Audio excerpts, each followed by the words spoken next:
In the winter of 1933, the American film industry was starving for cash. The Great Depression had emptied theaters across the country, leaving millions of seats vacant. No studio felt this squeeze quite like Paramount Publix. While they were a massive corporate giant, they carried the staggering operational costs of maintaining over 1,200 individual theaters. This graphic illustrates the studio's breaking point. The crushing weight of maintaining 1,200 theaters pushed Paramount's assets entirely negative, forcing the company into bankruptcy receivership. The debts scaled rapidly into tens of millions of dollars. To stop the bleeding, Hollywood financiers began preparing a complete liquidation. They planned to sell off the studio backlots piece by piece and dismantle Paramount's entire roster of contracted stars. Standard cost-cutting measures were completely useless against a deficit of this size. Keeping the studio gates open and saving the iconic Paramount Mountain logo would require a massive influx of cash and a total departure from how Hollywood typically did business. At the time, the Hollywood studio system was a highly controlled, closed ecosystem. But with the threat of total collapse looming, executives were finally desperate enough to look outside their own ranks for a lifeline. They found one in Mae West, a 40-year-old Broadway iconoclast who operated entirely on her own terms.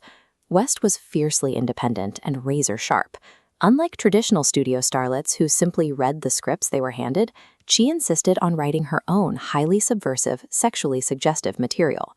For her first starring feature in 1933, she brought her controversial Broadway hit, Diamond Lil, straight to the Paramount lot, adapting it into the film She Done Him Wrong. She even defied the executives on casting. Spotting a handsome but struggling contract actor on the lot, West demanded he be her leading man, stating that if he could talk, she would take him. That unknown actor was Cary Grant. This vintage chart shows the immediate financial impact of her gamble. She Done Him Wrong was produced on a highly constrained budget of just $200,000, yet it exploded at the box office, pulling in over $2 million in its initial run. The industry also validated her sharp writing, honoring the film with an Academy Award nomination for Best Picture. West's double entendres drove ticket sales and drew a depressed nation back into the theater, proving that breaking Hollywood's rules could be highly profitable. Paramount immediately recognized they had a winning formula. Before the year was even over, executives rushed a second film into production, pairing West with Grant once again in I'm No Angel. Stepping into the role of a bold lion tamer, West drew massive crowds and delivered another global hit. This vintage line graph tracks the rapid revenue growth from those two releases, peaking at $5 million in combined ticket sales for Paramount in a single year. That $5 million influx provided the exact liquidity the studio needed. It allowed Paramount to pay off their immediate creditors, pull themselves out of bankruptcy receivership, and keep their theater empire completely intact. The bankruptcy was averted, but the screen partnership between West and Grant influenced the industry long after the debts were settled. This pairing launched the prolific career of Cary Grant, defining the screen persona that would make him a romantic sensation for decades.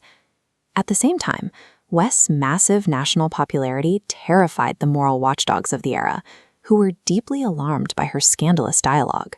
The resulting panic inadvertently triggered a severe regulatory crackdown, leading directly to the strict enforcement of the Hollywood Production Code. This strict new enforcement permanently ended the daring, subversive pre-code era of American filmmaking, mandating heavily sanitized scripts for the next 30 years. In a historical irony, the same subversive films that saved a foundational Hollywood studio also forced the creation of the industry's most restrictive era of censorship. This was brought to you by Stalls or Circle. Thank you for listening.